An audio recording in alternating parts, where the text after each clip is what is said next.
शास्त्रों में 10 नामापराध बताए गए, अपराध जो भक्तों को नहीं करने चाहिए। उनमें से एक अपराध पता है क्या है? जो व्यक्ति ठाकुर जी के यश को नहीं समझ पाता उसके सामने यश सुनाना। जो ठाकुर जी पे भरोसा नहीं करता, ठाकुर जी का मजाक उड़ाता रहता है या आध्यात्मिकता की खिल्लियां सी उड़ाता रहता है, उसके सामने जाकर के कथा की प्रशंसा करना, अपने गुरु की प्रशंसा करना, भगवत तत्व की वार्ता करना और फिर उसके द्वारा उपहास होना, ये एक अपराध है। इसलिए पहले योग्यता पहचान लीजिए, सामने वाला योग्य हो तो ही सुनाओ।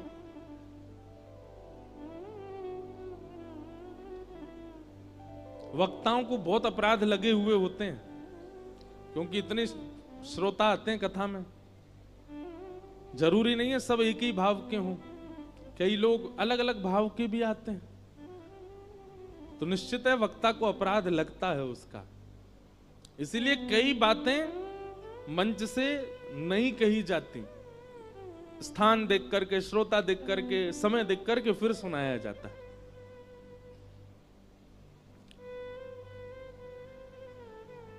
तो दान ज्ञान का अच्छा, पर दीजिए उसी को जो उसको पचा सके, जो उसको संभाल सके, जो उसको रख सके।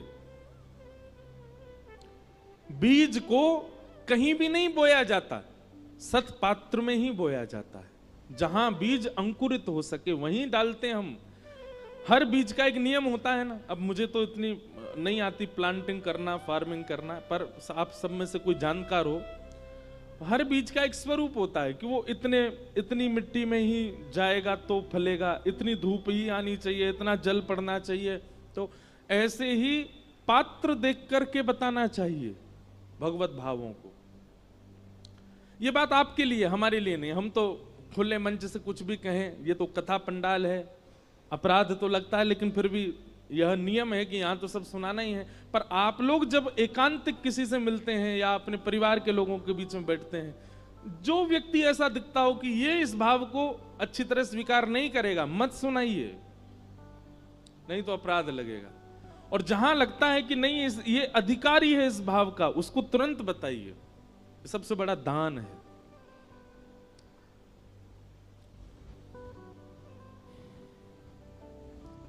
तो दान श्रेष्ठ कौन सा? ज्ञान का। अच्छा, ज्ञान का दान भी श्रेष्ठ क्यों है? क्योंकि दान वह श्रेष्ठ माना जाता है जो किसी को दिया गया, तो जिसको दिया गया है उससे कभी खत्म ना हो, सदा उसके पास रहे और बढ़ता रहे, वो दान श्रेष्ठ माना जाता है। धन का, अन्न का, वस्त्र का, आदि आदि वस्तुओं का ये दान बढ़ता नहीं है, घटता है। कन्यादान भी विशिष्ट दान माना जाता है। क्यों? क्योंकि वह कन्या जाकर के एक परिवार का वर्धन ही करने वाली है।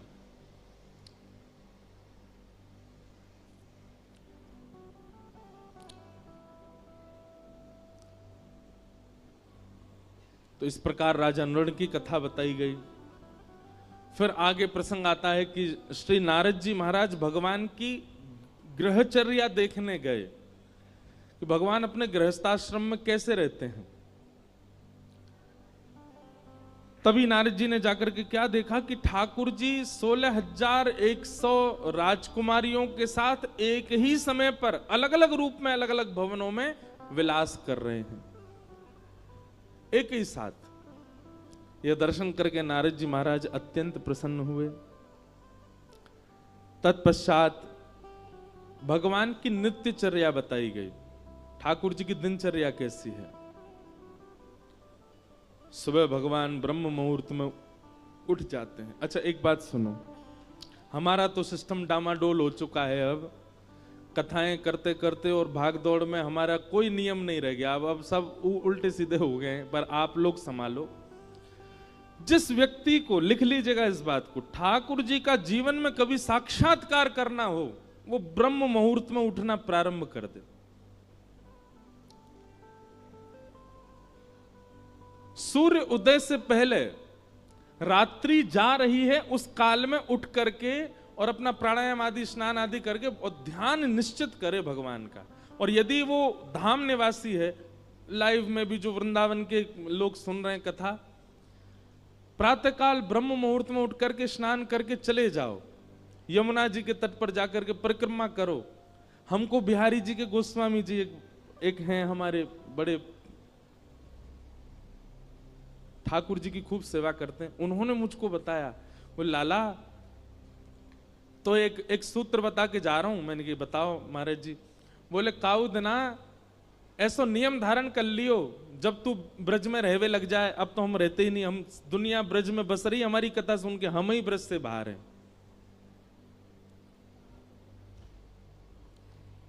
अब तो ये हालत हो गई है कि ब्रज जाने के लिए हमको ब्रज में कथा करनी पड़ती है तो हम ब्रज जा पाते, नहीं तो ब्रज से बाहर ही रहना पड़ता है।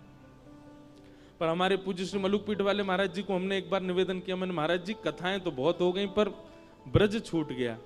तो महाराज जी कहते नहीं आप ऐसा मत कहिए। मैंने कहा तो महाराज जी? बोले आप जहां जाते हैं वहीं ब्रज प्रकट हो जाता है। बोले वक्ता जहां जाते हैं कथा सुनाते हैं ब्रज की लीला कहते हैं वो ब्रज ही प्रकट हो जाता है। तो बोले आपको ब्रज आने की आवश्यकता नहीं, ब्रज तो आपके संग ही रहता है। तो मन को फिर आराम हुआ, शांति हुई। अभी चंडीगढ़ में वृंदावन प्रकट उत्सव था, मतलब कथा सप्ताह थी पर उसमें वृंदावन प्रकट के भाव ज्यादा होते थे। अभी तक हमको बताते हैं कि महाराज जी वो मेला ग्राउंड था जहां कथा थी। अब लोग बाग वहां जो नित्य नियमित कथा सुनते थे वो वहां से अपने दफ्तर ऑफिस कॉलेज कहीं भी जाते हैं, रुक करके वहां उस स्थान को प्रणाम करते हैं, वहां की रज लगाते हैं, बोले वृंदावन है, यहाँ कथा हुई। और अब चंडीगढ़ के सब लोग लगे हैं उसका नाम मेला ग्राउंड ना करवा करके सीधा वृंदावन ही करवा रहे हैं। वो वृंदावन है ये, यहाँ कथा हुई। वृंदावन जाइएगा तो एक नियम, वैसे तो 3 नियम हमने एक पद ही बना करके गाया है। राधिका रानी जी वृषभानु दुलारी जी, राधिका रानी जी वृषभानु, राधिका रानी जी वृषभानु दुलारी जी, राधिका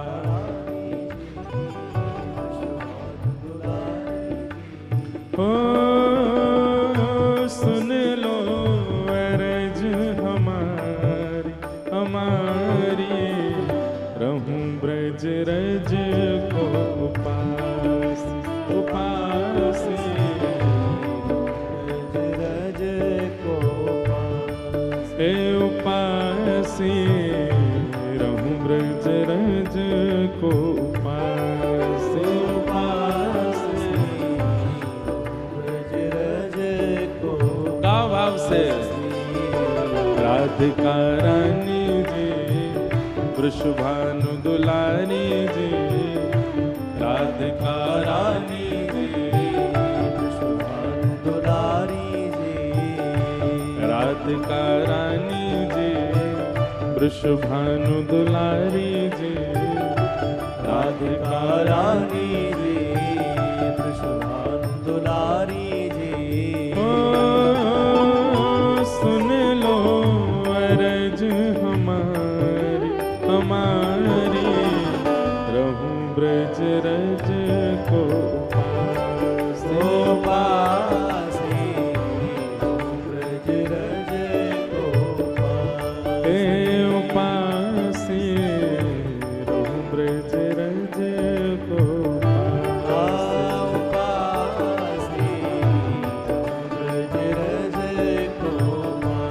वृंदावन जावे वाले को पहलो नियम ध्यान से सुनिएगा।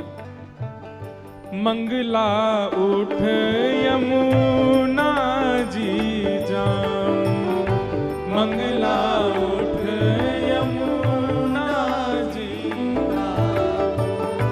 मंगला उठ यमुना जी जाऊं, मंगला उठ यमुना जी। फिर प्यारे राधा वल्लभ के दर्शन पाए,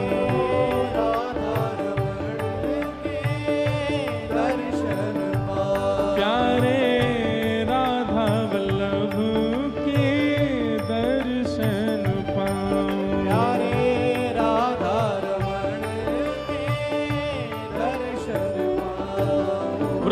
जाइएगा, चाहे जितने लेट सोए हैं रात को, ब्रह्म मुहूर्त में उठ जाओ। मंगला के समय सोना नहीं है वृंदावन में।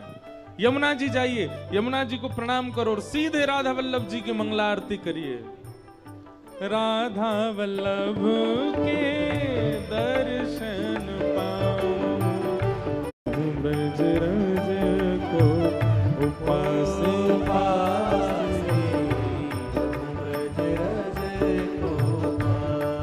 और अंतिम भाव में जो भी भाव लिख पाते हैं ना, तो भाव ऐसा आता है, हमारे गिरधर लाल जी लिखवा रहे हैं, तो अंतिम भाव में श्री गिरधर लाल जी की एक भावना का दर्शन है। गोवर्धन पर्वत पे राजो, गोवर्धन पर्वत पर राजो। हे श्यामा जी, आप या ब्रज की सेवा से हमको और कुछ मत दीजिए, क्या दीजिए, ये अंतिम भाव जो है ये प्रदान कर दीजिए बस। गोवर्धन पर्वत पे राजो, गोवर्धन पर्वत पर प्यारे गिरधर लाल संग दर्श करा दो, प्यारे गिरधर लाल संग दर्श करा दो, ओ प्यारे गिरधर लाल संग दर्श करा दो, प्यारे गिरधर लाल संग दर्श करा दो। बरसाने वाली जी कृष्ण मनोहारिणी जी, बरसाने वाली जी कृष्ण मनोहारिणी जी, ओ सुन लो अरज हमारी हमारी, रहूं ब्रज रज को पास, ओ पास ब्रज रज को पास, रहूं ब्रज रज को पास, ओ पास ब्रज रज को पास। भाव से राधिका रानी जी वृषभानु दुलारी जी, राधिका रानी जी वृषभानु दुलारी जी, हो सुन लो अरज हमारी हमारी, रहूं ब्रज रज को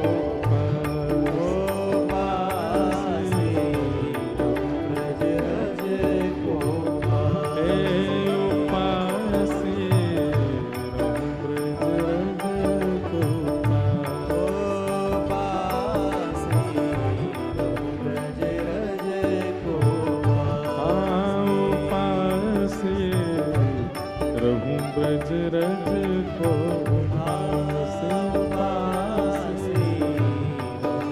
ब्रज रज को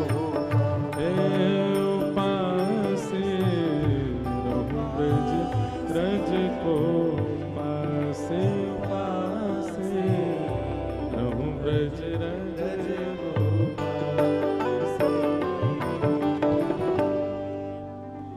ज्यादा नहीं, ब्रज के ये 3 नियम हैं। मंगला उत्थापन, मधुकरी सेवन और रसिक सेवा, ब्रजवासीन की सेवा। ये 3 भाव करने वृंदावन, ठाकुर जी यही से प्रसन्न हो जाएंगे। पर वृंदावन जाके व्यक्ति सब करता है, ये तीनों ही नहीं करता। ना तो मंगला उठते हैं, ना मधुकरी मांगते हैं, ना रसिकों की सेवा करते हैं। तो 3 काम कीजिए। ठाकुर जी की दिनचर्या बताई गई। भगवान सुबह सुबह उठ जाते हैं मंगला में और भगवान उठ करके फिर अपने भक्तों का स्मरण करते हैं। थोड़ी देर ध्यान लगा करके समस्त ब्रह्मांड में जितने भक्त ठाकुर जी का स्मरण करते हैं, सबका स्मरण ठाकुर जी उस समय करते हैं। तत्पश्चात भगवान स्नान आदि करके शंखनाद करते हैं और शंखनाद होते ही पूरी द्वारिका उठ जाती है। भगवान के पांचजन्य शंख की ध्वनि से द्वारिका उठती है। तत्पश्चात भगवान गौशाला जाते हैं, गौ सेवा प्रारंभ की स्वयं करते हैं श्री ठाकुर जी। गैयाओं के बीच रहते हैं, गैयाओं से स्नेह करते हैं, सब गैयाओं को स्वयं जाकर के देखते हैं। नगर भ्रमण करते हुए ठाकुर जी फिर अपनी स्वधर्मा सभा में आते हैं। सभा में आकर के मंत्री, महामंत्री, सेनापतियों की वार्ता सुनते हैं। जहां जाना, जो करना, वो सब क्रियाएं करते हैं। रात्रि में ठाकुर जी परिवार को समय देते हैं, सबके साथ बैठ करके प्रसाद पाते हैं और फिर विश्राम करते हैं। इस प्रकार ठाकुर जी के सारे नियम बताए गए दिनचर्या कैसी ठाकुर जी की। आगे राजसूय यज्ञ का प्रसंग सुनाया गया। पांडवों ने राजसूय यज्ञ किया और राजसूय यज्ञ में ठाकुर जी को निमंत्रित किया और भगवान को पत्र में ये लिख करके भेजा कि आप अकेले मत आइएगा, कम से कम 20,000 राजाओं को संग लेकर के आइएगा। ठाकुर जी विचार करने लगे 20,000 राजा कहां से लेके जाएं। तभी जरासंध, जिसने मथुरा पर चढ़ाई की थी, एक प्रकार से भगवान के नाना लगते हैं जरासंध। क्यों? क्योंकि कंस के ससुर जी हैं जरासंध, तो मामा के ससुर जी भी नाना ही लगते हैं। तो जरासंध ने 20,000 राजकुमारों को बंदी बना रखा है। ये खबर ठाकुर जी को पता चली तो भगवान ने फिर योजना बनाई, पहले जरासंध के यहाँ जाएंगे, वहां से 20,000 राजकुमारों को मुक्त करके फिर जाएंगे यज्ञ में। भगवान अपने साथ अर्जुन और भीम को लेकर के जरासंध के यहां गए। मगध नरेश, बिहार के राजा हैं जरासंध। जरासंध सामान्य नहीं था, 10,000 हाथियों का बल था जरासंध में, जिसको भगवान ने 17 बार हराया और 18वीं बार रण छोड़ करके भगवान द्वारिका भाग गए थे मथुरा से। क्यों भागे थे? क्योंकि जरासंध ब्राह्मणों को अनुष्ठान पर बैठा करके आया था कि अब की बार मैं हारना नहीं चाहिए, यदि हारा तो आप सबको जान से मार दूंगा और यदि जीता तो इतनी दक्षिणा दूंगा कि आप ब्राह्मणों को कभी किसी से मांगना नहीं पड़ेगा। तो ब्राह्मणों के हित के लिए भगवान रण छोड़ करके भाग गए। आज भगवान पुनः जरासंध के यहां जा रहे हैं। रूप बदल करके गए, भेष बदल करके गए, अर्जुन, भीम और भगवान। जरासंध का नियम है कि वो ब्राह्मणों को मुंह मांगा दान देता है, क्योंकि ब्राह्मणों के आशीर्वाद से जीता था।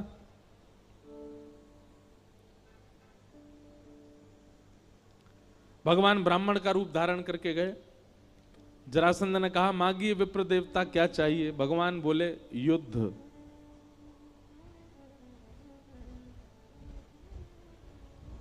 जरासंध बोला, मोल महाराज क्षमा कीजिएगा, ब्राह्मण दुनिया की कोई भी वस्तु मांग सकता, युद्ध नहीं मांग सकता। और यदि ब्राह्मण युद्ध मांग रहा है तो इसका मतलब वो ब्राह्मण नहीं है, निश्चित ही वंश में कहीं दिक्कत तो है।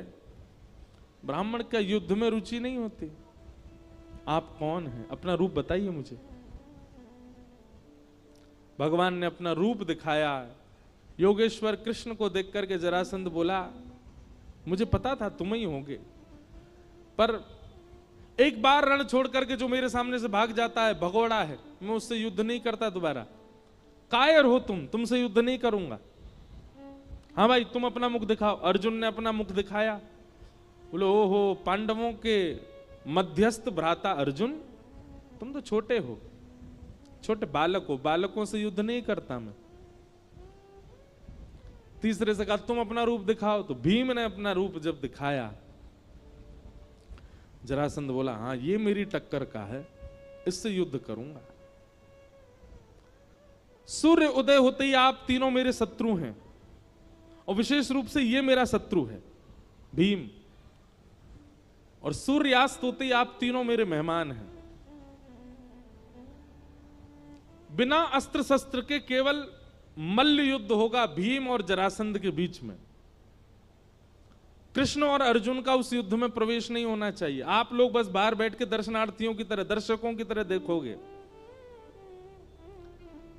भीम बोला, ये होलिका का श्रीफल मुझे ही बनना था क्या?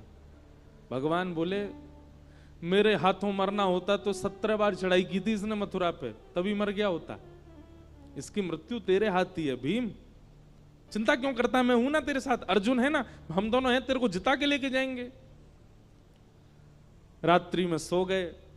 सुबह सूर्य उदय होते ही दरवाजे खटखटाने लगे सैनिक। बोले सूर्य उदय होने में कुछ क्षणों की देरी है, युद्ध भूमि में आ जाओ, जरासंध महाराज आने वाले हैं। भीम तैयार होकर के गया। भगवान बोले चिंता मत कर, तू युद्ध कर, हम बैठे हैं ना। जरासंध सामान्य नहीं था। जैसे ही सामने भीम आया, जरासंध ने एक मुष्टिक प्रहार किया, एक मुष्टिक में ही भीम मूर्छित हो गया, तारे दिख गए उसको, उठ ही नहीं पाया। और जरासंध ने इतना मारा, भीम की हड्डी हड्डी दर्द करने लगी। शाम हो गई। एक तरफ से अर्जुन, दूसरी तरफ से ठाकुर जी उसको कंधे पर लाद के लेके आए कक्ष में। बाम आदि औषधि लगाई, केला खवा में, सेब खवा में, और स्वयं पकवान खामे दोनों एक ही थाली में बैठ के। भीम बोला तुम लोग यहां पकवान उड़ाने आए हो? वो मेरे को इतना मारता है, तुम लोग बैठे बैठे देखते रहते हो। भगवान भीम के पास गए और भीम से जाकर, बहुत अच्छी कथा है, ध्यान से सुनना। भीम से भगवान कहते हैं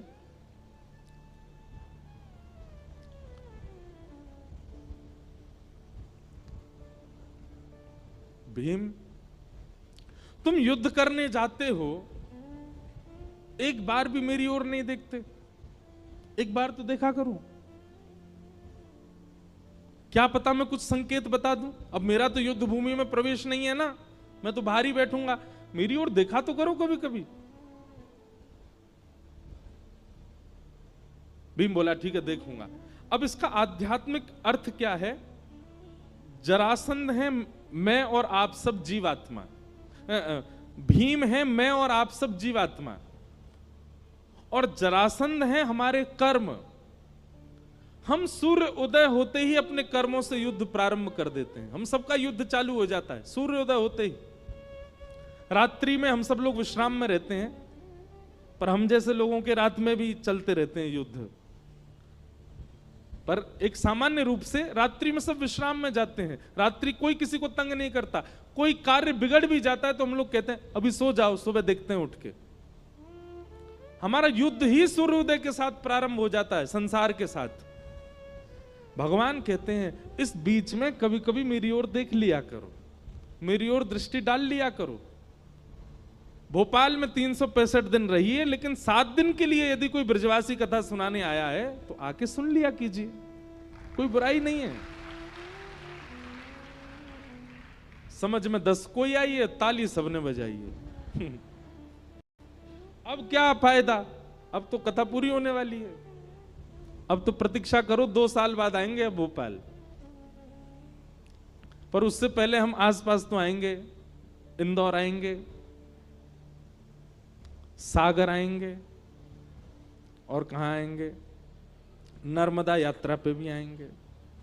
तो अभी तो 2 साल में तो बहुत कुछ होगा, पर 2 साल बाद जब भोपाल आएंगे तब छुट्टी ले लेना, पहले ही बता देना अपना, जहां भी आप काम करते हो, जहां भी आप लोगों का कार्य है, या स्कूल कॉलेज जो भी है, सब जगह बता देना हमको टाइफाइड हो गया है, 7 दिन नहीं आ पाएंगे।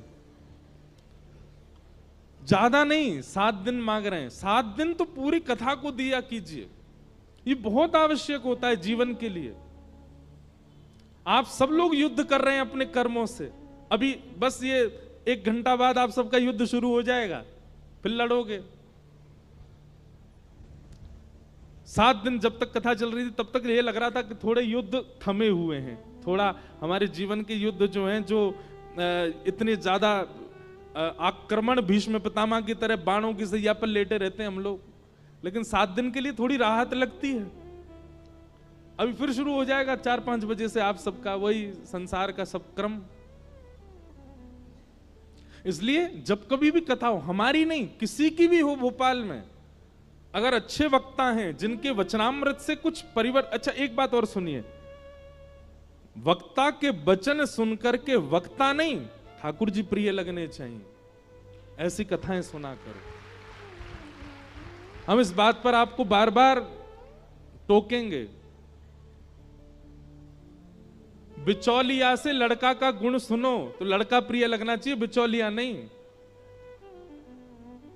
पता चली लड़की बिचौलिया के संगी चली गई, वो सुनाने तो आया था कि वो लड़का ऐसा है, उसके काम ऐसे हैं, गुण ऐसे हैं। वो लड़का छोड़ो, तुम ही बढ़िया हो, तो दिक्कत हो जाएगी। वक्ता बिचौलिया होता है, उसके प्रति आदर हो, उसके प्रति सम्मान हो, उसके प्रति श्रद्धा हो, उसके प्रति पूजनीय भाव हो, पर प्रीति तो उसकी वाणी से, ठाकुर जी से ही होनी चाहिए, उससे नहीं। कई लोगों की वाणी ऐसी होती है कि उनसे प्रीति हो जाती है, नहीं, गलत है।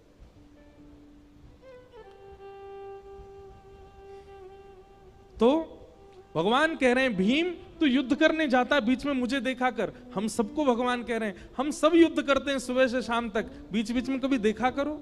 365 दिन युद्ध करते हो, बीच में 7 दिन मेरे पास आ जाया करो, कुछ कुछ ट्रिक्स बता दूंगा। ठाकुर जी कह रहे हैं जीवन के उपयोगी। भीम बोला कल देखूंगा। बोला हाँ कल देखना मेरी ओर। दूसरे दिन भीम जैसे युद्ध करने गया, जरासंध ने फिर से उसको मारना शुरू किया। नीचे घेर के जरासंध बैठ गया भीम के ऊपर, और भीम ने दृष्टि घुमाई, ठाकुर जी केला खा रहे थे।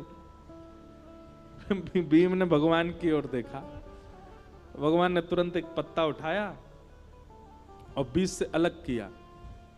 भीम समझ गया मुझे क्या करना। उसने ऐसा दाव पेच खेला, जरासंध के एक पैर पर अपना एक पैर रखा, दूसरा पैर पकड़ करके बीच से उसको चीर दिया, और दोनों भाग अलग करके, जैसे ही जरासंध को देखा अचेत पड़ा है, मर गया, भगवान की ओर भुजा उठाने लगा, मैं जीत गया, मैं जीत गया, मेरी विजय हो गई। भगवान बोले पीछे देख। पीछे देखा तो जरासंध फिर एक हो गया, फिर से उसने मारना शुरू किया। हाथ पांव फिर टूट गए। शाम को फिर से भगवान उसको कंधा पे लाद के ले गए, बिस्तर पे जाके लेटा दिया। भगवान अपना भोजन पानी करने लगे। भीम बोला आप लोग तो खाने आए हो, यहाँ पे कुछ करते तो हो नहीं, आनंद ले रहे हो, मैं पिटता हूं पूरे दिन। भगवान बोले तुझसे कहा था मेरी ओर देख, कल आज देखा तो था मैंने आपकी ओर। अब देखो कितनी अच्छी बात ठाकुर जी कह रहे हैं, समर्पण की भावना से देख, मैं अपने कार्य में सफल हूं, इस स्वार्थ भावना से मत देख। मेरे जीवन में जो होगा मेरे लिए उचित होगा, मुझे प्रॉफिट हो आप दे देना, लॉस हो तो भी आपकी कृपा। ऐसे समर्पण भावना से देख। तू मेरी ओर किस भावना से देख रहा था? विजय की भावना से, मुझे जीतना ही है। नहीं भीम, जीतने की भावना से नहीं। कर्म का फल क्या मिलेगा ये मेरे हाथ में निर्भर है। कर्मण्येवाधिकारस्ते, तुम्हारा अधिकार केवल कर्म पर है। मां फलेषु कदाचन, फल तो मैं दूंगा, तू केवल अपना कर्म कर। समर्पण की भावना से मेरी ओर देख, जीतने की भावना से नहीं। भीम बोला कल देखूंगा। बोला हाँ ठीक है। दूसरे दिन युद्ध हुआ और भीम ने समर्पण की भावना से ठाकुर जी को देखा। आज विजय की भावना नहीं थी, समर्पण था। नाथ जो है जीवन सब आपका है, आप निश्चित करिए, जो आपको उचित लगे वैसा हो। समर्पण की भावना से देखा तो भगवान ने भीम को योग्य जाना, और योग्य जान करके वही क्रिया की जो कल की थी, लेकिन आज उस क्रिया को करके विपरीत दिशा में फेंका। ठाकुर जी ने एक युक्ति और देखो, समर्पण की भावना से जब आप ठाकुर जी को देखते हैं और विजय की भावना से जब आप ठाकुर जी को, दोनों में अंतर क्या है? विजय की भावना में आप धैर्यवंत नहीं होते, विजय विजय विजय विजय विजय यही दिखता रहता है आपको। लेकिन जब आप समर्पण की भावना से देखते हैं तो आपका चित्त शांत होता है, आपका चित्त धैर्यवंत होता है। और धैर्यवंत होकर के जब आप जाते हैं तो ठाकुर जी शायद कुछ और युक्ति देना चाह रहे हैं, वो आप ग्रहण कर पाते हो।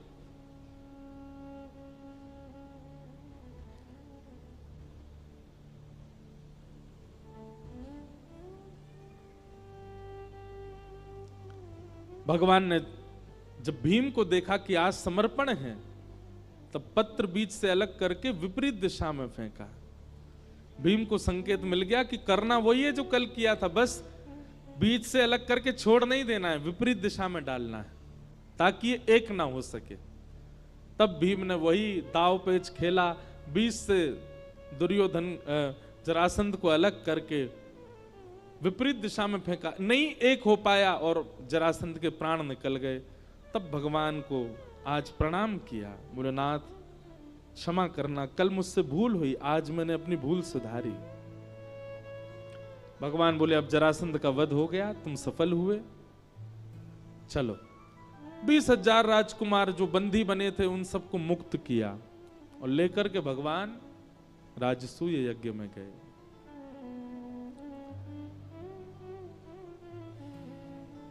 राजसूय यज्ञ में जाकर के 20,000 राजकुमारों को प्रस्तुत किया, सबको अलग अलग सेवा प्रदान की गई। ब्राह्मण देवताओं ने कहा अग्र पूजा किसकी होनी चाहिए? तब सबने प्रस्ताव किया कि अग्र पूजा तो भगवान श्री कृष्ण की होनी चाहिए, और श्री कृष्ण की अग्र पूजा हुई। सबको अलग अलग कार्य प्रदान किए गए, किसी को भोजन भंडार दिया, किसी को संतों की सेवा अगवानी दी। सिंहासन पर दूर भगवान कृष्ण बैठे थे, भगवान बोले हमको क्या सेवा दे रहे हो? बोले आप तो बैठे रहो, आपको क्या सेवा देना, आप तो राजा हो, आप तो हम सबके प्यारे हो, आप तो बस बैठे बैठे मुस्कुराते रहो, आपको क्या सेवा दें? ठाकुर जी बोले नहीं हमको सेवा चाहिए। पांडव बोले आपके लिए कोई सेवा नहीं। भगवान बोले या तो दो, नहीं तो हम खुद ले लेंगे। पांडव बोले हम तो नहीं दे रहे। तो भगवान बोले ठीक है, तो हमने ले ली सेवा। बोले कौन सी सेवा? जितने लोग यज्ञ में आएंगे सबकी पादुका उठा के रखना हमारी सेवा है। भगवान श्री कृष्ण ने, पांडव रोने लगे, बोले नहीं नाथ। बोले नहीं, अब तो यही सेवा है हमारी। और पूरे यज्ञ भूमि के बाहर बैठे हैं ठाकुर जी, और जितने संत आ रहे हैं, जितने ब्राह्मण आ रहे हैं, जितने ऋषि आ रहे हैं, जितने वेदज्ञ आ रहे हैं, सबके पादुका उठा उठा करके ठाकुर जी व्यवस्थित कर रहे हैं।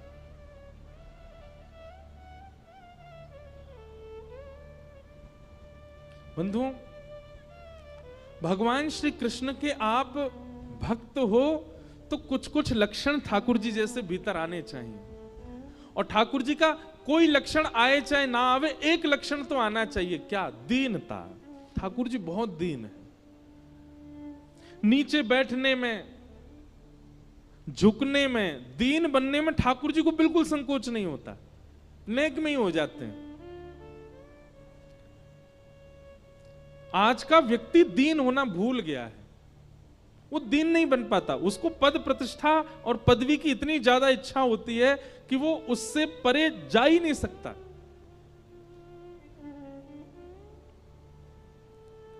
त्रिलोकीनाथ हैं भगवान, ब्रजवासियों के डांट खा लेते हैं, ब्रजवासियों के कहने से उखल पे बंध जाते हैं। सुदामा को अपने सिंहासन पर बैठा करके स्वयं नीचे बैठ जाते हैं। राजसूय यज्ञ में जाकर के सबके पादुका उठाने की सेवा ले लेते हैं। कितने दीन हैं ठाकुर जी। भृगु ऋषि के पाद प्रहार को अपनी छाती पर सह लेते हैं। ऐसे नाथ। अगर आप तिलक लगाते हैं, तुलसी माला पहनते हैं, कथा नियमित रूप से सुनते हैं, तो कम से कम अपने अंदर दीनता लेकर के आइए। ठाकुर जी का कुछ तो गुण लाइए अपने अंदर। ठाकुर जी बहुत दीन है। और दीनता चित्त में आना, तो दीनता जब चित्त में आती है तो साथ में एक वस्तु और लेकर के आती है। क्या? दीनता जिसके चित्त में होगी उसी के चित्त में ही प्रेम होगा। जो दीन नहीं है ना, उसके अंदर प्रेम नहीं हो सकता। जो अपने आप को पद युक्त मानता है, प्रतिष्ठित मानता है, ऐसा व्यक्ति प्रेम नहीं कर पाता। प्रेम करना भी दीन व्यक्ति जानता है।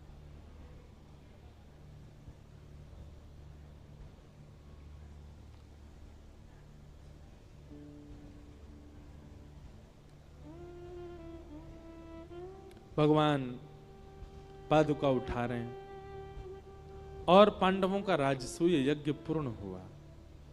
इसी यज्ञ के प्रारंभ में भगवान ने शिशुपाल का वध भी किया। क्यों शिशुपाल ने 100 से अधिक गालियां भगवान को दी। किसी ने मुझसे प्रश्न किया, बोल महाराज जी आप कहते हो सहनशील बनो, भगवान स्वयं नहीं सहन कर पाए। 101 गाली शिशुपाल ने दे दी तो भगवान ने सुदर्शन चक्र चला दिया।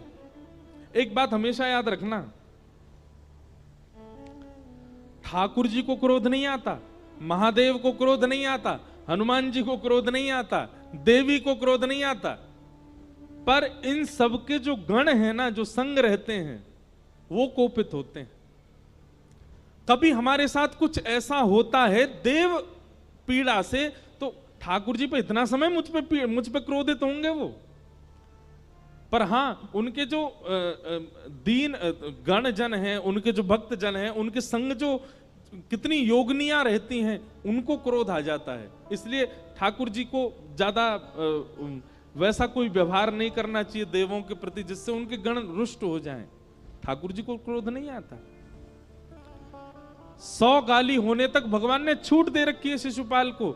101 होते ही भगवान तो वहां आराम से बैठे थे, सुदर्शन चक्र स्वयं आ गया। सुदर्शन चक्र भगवान का गण है, वो दंड देता है। उसने आकर के शिशुपाल का सर धड़ से अलग किया।